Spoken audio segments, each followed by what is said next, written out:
بسم اللہ الرحمن الرحیم۔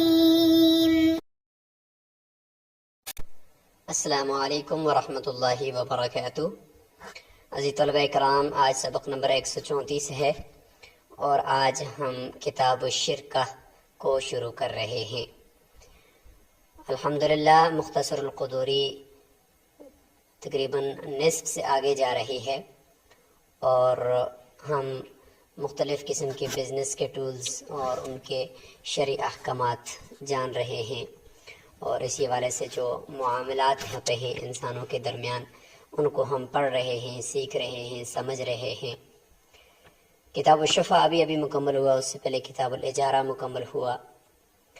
اس میں ہم نے کرائے کے اوپر چیزوں کے لین دین کو پڑھا، پھر اس کے اوپر شفع کے اوپر بات کی گئی کہ شفع میں کس طریقے سے پڑوسی یا شریک فی نفس المبی یا شریک فی حق المبی کے اوپر شفع کر کے زمین کو لیا جا سکتا ہے۔ تو اب ہم نے شرکہ کو شروع کیا کیونکہ اس میں شریک فی نفس المبی آ رہا تھا، شریک فی حق المبی کی بات آ رہی تھی، تو شریک کی باتیں ہو رہی تھی، تو ہم نے کہا چلو اس کو بھی سمجھ لیتے ہیں۔ تو قدوری کی بھی یہی ترتیب ہے کہ اس میں کتاب الشفع کے بعد کتاب الشرکہ کو لایا ہے۔ تو آج ہم عقد شرکہ کا مفہوم اور اس کی اقسام کے اوپر کچھ روشنی ڈالیں گے۔ تو چلتے ہیں ہم آگے انشاءاللہ، اور آپ حضرات کے سامنے شرکت کا بنیادی جو مفہوم ہے وہ رکھنے کی کوشش کرتے ہیں۔ تو دیکھیں، آپ کے سامنے لکھا ہوا ہے کہ شراکت داری سے مراد دو یا دو سے زائد افراد کا مل کر کوئی کاروبار کرنا اور اس سے حاصل ہونے والے نفع کو آپس میں طے شدہ تناسب سے اور نقصان کو سرمایہ کے تناسب سے تقسیم کرنا۔ تو شرکت کا یہ بنیادی مفہوم آپ نے سمجھ لیا۔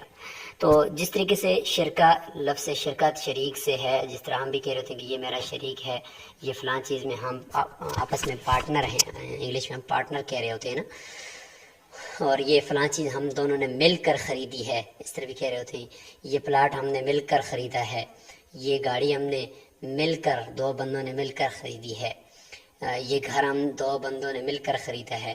دو سے زیادہ بھی ہو سکتے ہیں، 4 ہیں، 5 ہیں، 6 ہیں، 10 ہیں، جتنے بھی ہوں مل کر آپ خرید رہے ہیں۔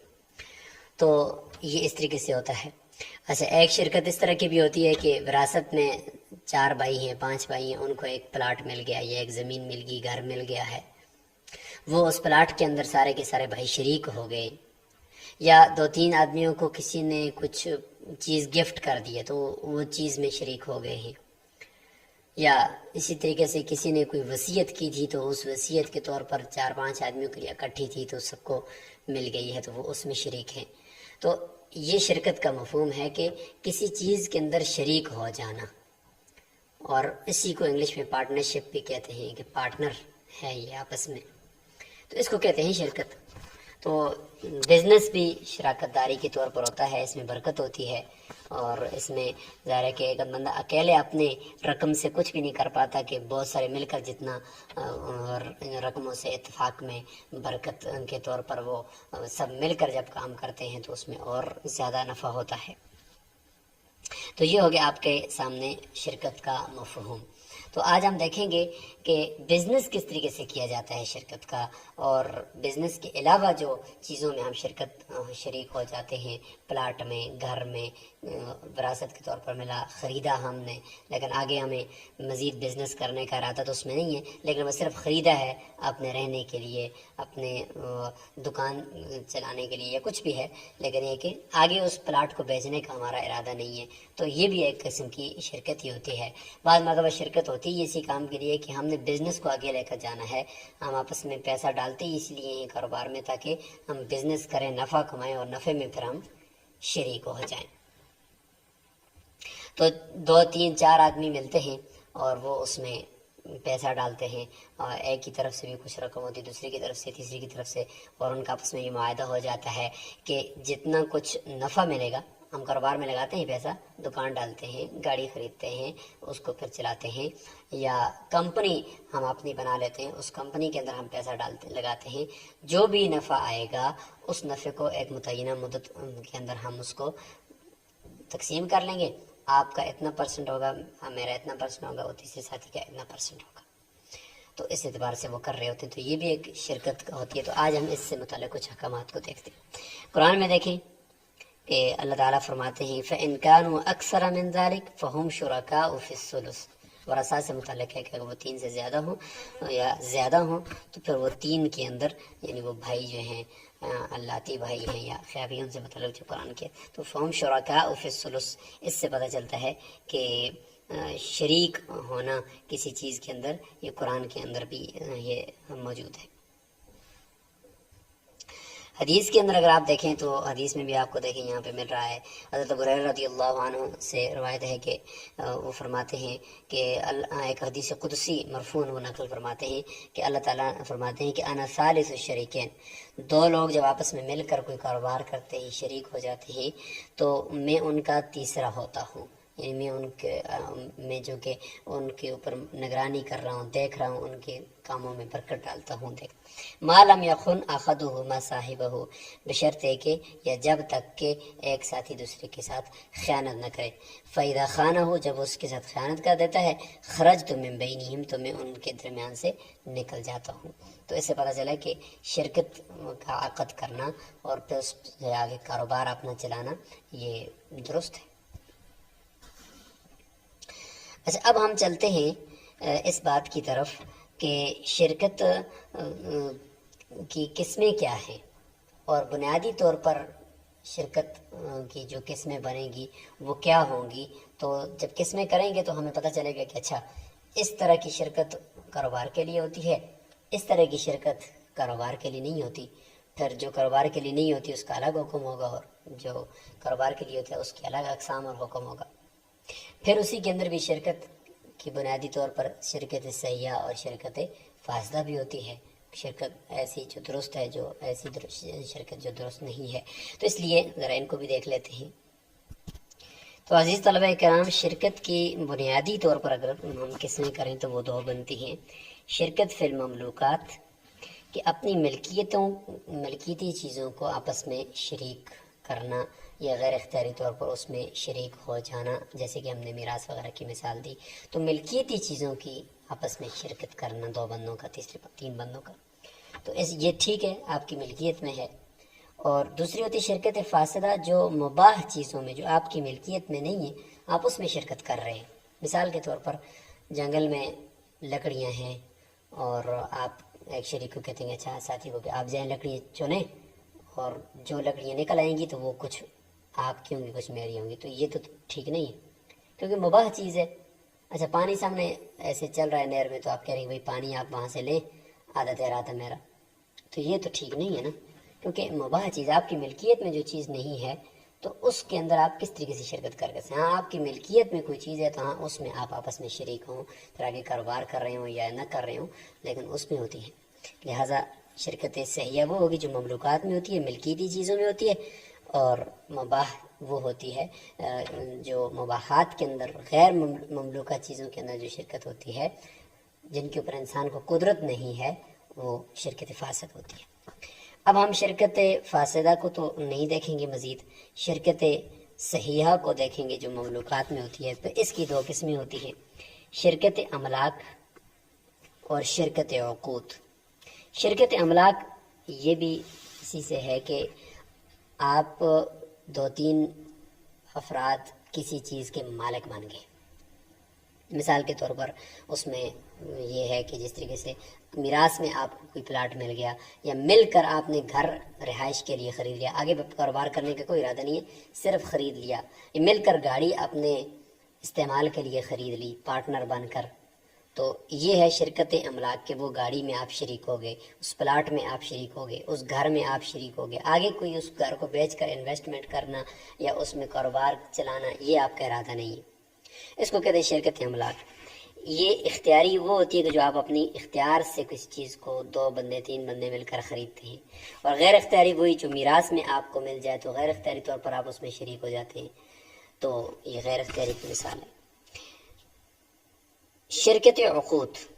شرکت عقود کا مطلب یہ ہوتا ہے کہ باقاعدہ آپ شرکت عقد کی نیت سے کرتے ہیں، ایگریمنٹ کرتے ہیں، معاہدہ کرتے ہیں کہ ہم آپس میں یہ جو شرکت کر رہے ہیں اس سے ہم کاروبار چلائیں گے، بزنس کریں گے، جو نفع آئے گا اس میں ہم آپس میں شریک ہو جائیں گے، آپ کا اتنا میرا اتنا. تو اس کو کہتے ہیں شرکت عقود. اس کی پھر آگے قسمیں ہیں مفاوضہ، عنان، صنائع اور وجوہ. ٹھیک ہے، یہ ایک اعتبار سے اس کی 4 قسمیں کر دی ہیں، اور دوسرے اعتبار سے ہم 3 قسمیں کریں گے تو اس کے نیچے پھر یہ 4 اقسام بھی آ رہی ہوں گی. وہ جو 3 قسمیں ہم کریں گے اس کی وجہ یہ ہے کہ چونکہ یہ جو صنائع ہے نا، شرکت صنائع، یہ عنان بھی ہوتی ہے، مفاوضہ بھی ہوتی ہے. مفاوضہ کا معنی ہوتا ہے برابری، اور عنان کا مطلب ہوتا ہے کہ برابری کی کوئی شرط نہیں ہے. آگے چل کر انشاءاللہ مزید تفصیل آ رہی ہے. تو صنائع کے اندر بھی برابری اور عنان، مفاوضہ اور عنان یہ بھی ہوتے ہیں، اس میں کوئی آپس میں تباین نہیں ہے ان میں. اسی طرح سے وجوہ کے اندر بھی مفاوضہ بھی ہو سکتی ہے، قسم وجوہ بھی ہو ساتھ ساتھ مفاوضہ بھی ہو، وجوہ بھی ہو ساتھ ساتھ عنان بھی ہو. اسی طرح سے صنائع بھی ہو ساتھ ساتھ مفاوضہ بھی ہو، صنائع بھی ہو ساتھ ساتھ عنان بھی ہو. تو ایسا ہو سکتا ہے. تو اس لیے ہم بنیادی طور پر اس کی 3 قسمیں کر لیں گے، اور اس کے بعد انشاءاللہ پھر ہم آگے چلیں گے.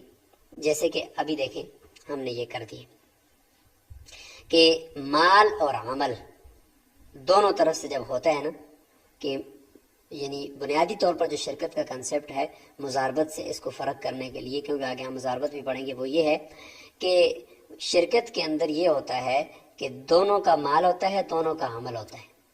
یعنی میرا بھی مال ہے اور میرے دوسرے جو شریک ہے اس کا بھی مال ہے. 1 لاکھ اس نے ڈالا، 1 لاکھ میں نے ڈالا، اور کام بھی وہ بھی کر رہا ہے، میں بھی کر رہا ہوں. تو اس کو کہتے ہیں شرکت، باہمی شرکت کے ساتھ کاروبار چل رہا ہے.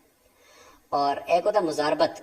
مزاربت میں ہوتا ہے کہ مال ایک کا ہوتا ہے اور عمل دوسرے کا ہوتا ہے. دوسرے کا مال نہیں ہوتا اور پہلے کا عمل نہیں ہوتا. تو یہ اس میں تقسیم ہوتا ہے. تو جب مال اور عمل جانبین سے ہوں تو اس کو شرکت کہتے ہیں. اور شرکت کی پھر ہم بنیادی طور پر جب 3 قسمیں کریں گے تو پھر اس میں نیچے مفاوضہ، عنان ساری اس میں خود بخود آ جائیں گی. سب سے بنیادی قسم 3 کر لیتے ہیں. اس میں پہلی قسم ہے جی شرکت بالاموال. یعنی آپ پیسہ لگا رہے ہیں شرکت میں اور اس کے اندر شریک ہو رہے ہیں. مثال کے طور پر 1 لاکھ روپے آپ کا، 1 لاکھ روپے میرا، تو اس کو مل کر ہم 4-5 آدمی یا 2 آدمی مل کر کاروبار میں لگا رہے ہیں. اس کو کہتے ہیں شرکت بالاموال. اس میں بھی اگر برابری کی شرط ہے کہ بھئی 1 لاکھ میرا ہے تو 1 لاکھ آپ کو ہونا چاہیے، نفع بھی 50% آپ کا، 50% میرا ہے. ہمارا جتنا بھی مال ہوگا وہ سارے کا سارا کاروبار میں لگے گا گھریلو اخراجات کے علاوہ. پھر یہ شرکت مفاوضہ ہو جائے گی. اور اگر یہی شرکت اموال میں برابری کی شرط نہ ہو، 1 لاکھ میرا، 2 لاکھ آپ کا، نفع میں بھی اوپر نیچے ہو، تو اس کو کہتے ہیں شرکت عنان. تو یہ شرکت اموال شرکت عنان بھی بن سکتی ہے اور شرکت مفاوضہ بھی بن سکتی ہے. اس اعتبار سے شرکت اموال کی پھر آگے 2 قسمیں بن جائیں گی. اس طریقے سے دوسرا ہے شرکت بالاعمال، جس کا نام ہم نے پیچھے شرکت صنائع رکھا ہوا تھا. اس کو کہتے ہیں شرکت بالاعمال. یعنی 2 ہنرمند، چاہے درزی ہوں یا یعنی وہ ہوں جسے ہم کہتے ہیں قصار یعنی دھوبی، وہ ہوں، یا یہ کہ 2 مستری ہوں، لکڑ کے مستری، چنائی پلستر کے مستری، وہ آپس میں مل کر کہتے ہیں یار ایسا کرتے ہیں، ہم دونوں مل کر کاموں کے آرڈر لیتے ہیں اور پھر مل کر کام کرتے ہیں. جو نفع آئے گا تو وہ آپ کا اتنے فیصد اور میرا اتنے فیصد. اس کو کہتے ہیں بالاعمال، شرکت بالاعمال. پروفیشنلز ملتے ہیں اور وہ آپس میں شریک ہو کر کام کرتے ہیں. اس میں بھی اگر برابری کی شرط ہے کہ جتنا کام میں کروں گی اتنا آپ، نفع بھی جتنا میرا اتنا، تو اس کے اندر مفاوضہ بھی ہو سکتا ہے. اور اگر برابری کی شرط نہیں ہے تو اس کو عنان بھی کہتے ہیں. تیسری قسم کر لیتے ہیں شرکت، یاد رکھیں یہ شرکت عقود چل رہا ہے. شرکت عقود، شرکت بالوجوہ اس کی تیسری قسم. وجوہ کا مطلب ہوتا ہے چہرہ، یعنی ادھار لیتے ہیں. چہرہ کا مطلب اپنا چہرہ دکھا کر لوگوں کو اپنے تعلقات اور لنکس کو استعمال کر کے ہم ادھار مال اٹھاتے ہیں. آپ بھی اٹھائیں، میں بھی اٹھاتا ہوں، اس کو جمع کر کے دونوں مل کر کاروبار کرتے ہیں. جو نفع آئے گا وہ آپس میں ہم تقسیم کر لیں گے، اور جو نقصان آئے گا تو وہ ہم اپنے اموال کی بقدر اس میں ہم نقصان میں بھی شریک ہوں گے. تو نفع اور نقصان دونوں میں وہ شریک ہوتے ہیں. اس کو کہتے ہیں شرکت. تو شرکت کی یہ بنیادی قسمیں 3 آپ کو سمجھیں: شرکت بالاموال، شرکت بالاعمال اور شرکت بالوجوہ. پھر ان تینوں کی 2 قسمیں: مفاوضہ عنان، مفاوضہ عنان، مفاوضہ عنان. تو یہ 6 قسمیں ٹوٹل بن جاتی ہیں. تو شرکت مفاوضہ اور شرکت عنان دہی، انہوں نے ہر ایک کے ساتھ جوڑ دیا، اس کے ساتھ بھی جوڑ دیا، اس کے ساتھ بھی جوڑ دیا، اس کے ساتھ بھی جوڑ دیا. اور آگے نیچے حکم بھی لکھ دیا کہ اگر شرکت مفاوضہ ہے تو پھر اس میں وکالت بھی ہوتی ہے، یعنی ہر ایک شریک دوسرے کے لیے وکیل ہوتا ہے. اور شرکت اس میں کفالت بھی ہوتی ہے. کفالت کا مطلب ہے کہ وکیل ہوتا ہے کہ دوسرے کی طرف سے جا کر آپ سامان خرید لیں اور دوسرے کی طرف سے جا کر آگے کاروبار کر لیں. اور کفیل بھی ہوتا ہے کہ اگر ایک کے اوپر قرضہ چڑھ گیا تو دوسرا بھی اس کا ضامن ہوتا ہے. اور شرکت عنان جو ہوتی ہے جس میں برابری کی شرط نہیں ہوتی تو اس میں صرف وکالت تو ہوتی ہے کہ ایک دوسرے کا وکیل ہوتا ہے کہ اس کی طرف سے جا کر مال اٹھانا مارکیٹ سے اور فروخت کرنا، لیکن کفیل نہیں ہوتا کہ اگر ایک کے اوپر قرض چڑھ گیا تو دوسرا اس کا ضامن نہیں ہوتا. تو یہاں تک تو آپ کو شرکت عقود کی بنیادی 3 قسمیں، شرکت اموال، شرکت اعمال اور شرکت وجوہ، یہ سمجھ میں آیا. اور اس کی آگے پھر 2 اقسام سمجھ میں آئی اور ان کا حکم سمجھ میں آیا.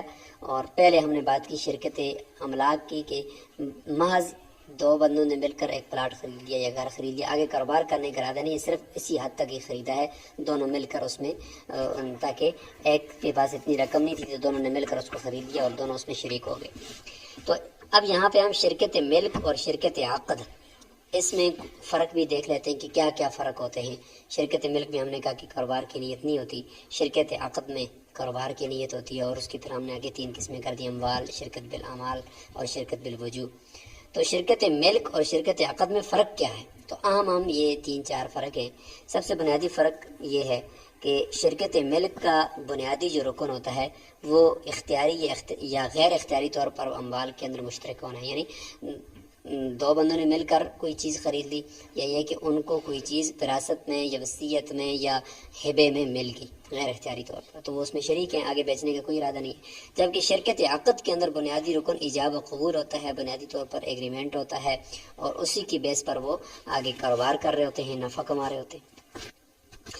شرکت ملک بنیادی طور پر منافع میں شرکت کی غرض سے ہوتی نہیں ہے، صرف خریداری کر کے اس میں رہائش رکھنا مقصود ہوتا ہے گھر میں، یا پلاٹ خرید کر صرف چھوڑ دینا مقصود ہوتا ہے، تو وہ ہوتا ہے. جبکہ شرکت عقد میں بنیادی طور پر نفع کمانا ہی مقصود ہوتا ہے، نفع کی نیت سے ہی 2 شریک مل کر بزنس کرتے ہیں. تیسرا فرق یہ ہے کہ شرکت ملک میں منافع کی جو تقسیم ہوتی ہے وہ ہمیشہ ملکیت کے حصوں کے تناسب سے ہوتی ہے، جتنی ملکیت اسی حساب سے منافع. جبکہ شرکت عقد میں منافع کی تقسیم ملکیت کے حصوں کے تناسب سے ضروری نہیں ہے، اپنے طور پر جو ایگریمنٹ ہو، کسی کو زیادہ کسی کو کم مل رہا ہے تو اسی اعتبار سے ہوتا ہے.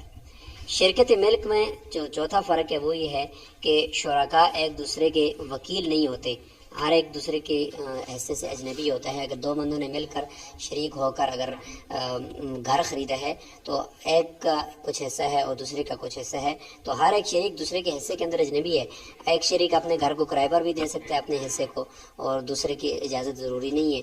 جبکہ شرکت عقد میں شرکاء لازمی طور پر ایک دوسرے کے وکیل ہوتے ہیں، یعنی ایک ساتھی دوسرے کے حصے کو اس کا وکیل بن کر، یعنی آگے اس کے پیسوں سے مال اٹھا سکتا ہے مارکیٹ سے، پھر آگے کاروبار چلا سکتا ہے، خرید سکتا ہے، فروخت کر سکتا ہے، وکیل ہوتا ہے. جبکہ شرکت ملک میں کوئی ایک دوسرے کا وکیل اس حصے میں نہیں ہوتا، بس گھر خریدا ہے، دونوں مل کر اس میں رہیں گے تو کوئی بھی ایک دوسرے کی جو چیز ہے اس میں تصرف نہیں کر سکتا.